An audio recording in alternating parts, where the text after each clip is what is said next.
All right, continuing our exploration of the strategy for finding maximums and minimum values of a continuous function on a closed interval. We're still not done with the example with the wire cut into two pieces, the square and the circle.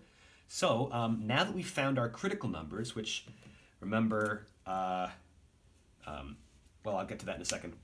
But now that we found our critical number, now we're ready to move on to the final steps. So turns out that if you want to figure out whether your critical number is a maximum or a minimum, if you're not working with a continuous function on a closed interval, then that's actually a bit of a difficult question to answer, and there are a couple of different strategies for figuring it out that we're going to get to in later sections. There's one called the first derivative test and another one called the second derivative test.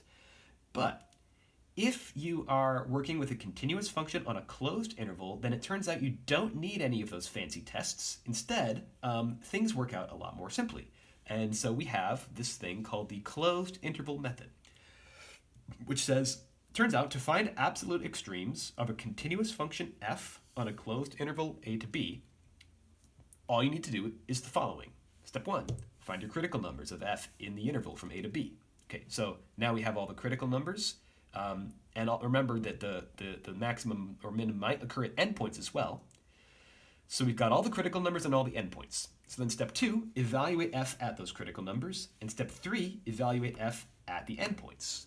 Okay, so we're getting the outputs of the function at all the critical numbers and all the endpoints. And then step 4 is just compare all those output values from steps 2 and 3. And the largest one is your absolute maximum value, and the smallest one is your absolute minimum value. And that's it. Okay. Turns out we don't need any fancy tests. We're going to have the biggest one and the smallest one. And this is basically because of the fact that it's continuous and because of that extreme value theorem guaranteeing these things will exist on the interval. So yeah, it's possible to have ties, I will say. So you can have two critical numbers that might tie for the highest or for the maximum value or the minimum value. But yeah.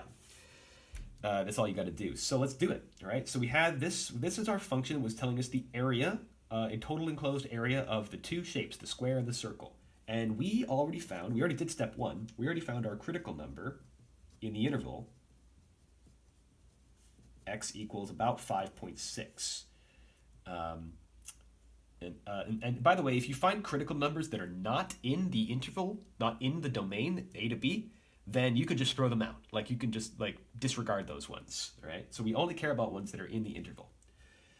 Step 2, we need to evaluate our function. Now make sure that you're actually evaluating the function and not its derivative here. If you evaluate the derivative at a critical number, you're gonna get either 0 or undefined. You already know that, that's not useful anymore. We already used that. That's how we found the critical numbers. What we want to do is evaluate this at the function, right? To determine what the function output is. So in this case, the area, if we were to cut the wire at 5.6 inches, the total area of the two shapes is going to be, I won't go through the process here, but if you stick in 5.6 to this function, this ends up being about 3.5. I should say approximately here. It's about 3.5. That's, if this is in inches, this would be in square inches. Step 3, let's evaluate it at the endpoints. So a of 0, right? If we basically don't cut the if we don't cut the wire at all, a of 0 would be take the entire wire and turn it into a circle. That gives us about 7.96 square inches. And then a of 10, if you don't cut the wire at all, but you go make your x all the way at the other end, so you turn the entire the entire wire into a square, then this gives us about 6.25 square inches. So now, step 4, look at all of our values, 3.5, 7.96, and 6.25, and we find the biggest one and the smallest one. So we can conclude now that the absolute maximum value of this area, I'll call it absolute maximum area, occurs when x equals 0. 7.96 was the biggest one, right? So x equals 0. So that means for this wire, 0 is over here. So you're basically going to take the entire wire and form it into a circle. So Turns out if you want the maximum enclosed area, then you should forget the square entirely. Just don't do a square at all and just take the entire thing and turn it into a circle. The absolute minimum value, so absolute minimum area occurs, 3.5 is our smallest number, so occurs when x equals 5.6 inches.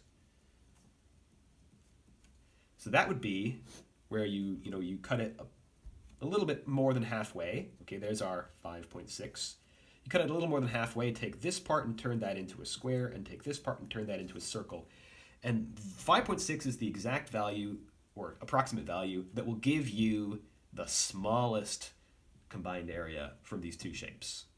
Okay, so that's it. That's the entire, we just did an entire optimization problem using the closed interval method. This concludes this particular sequence of videos, and I think this is all I'm gonna, these are the only videos I'm making for section 4.1. This pretty much has shown you everything you need to know.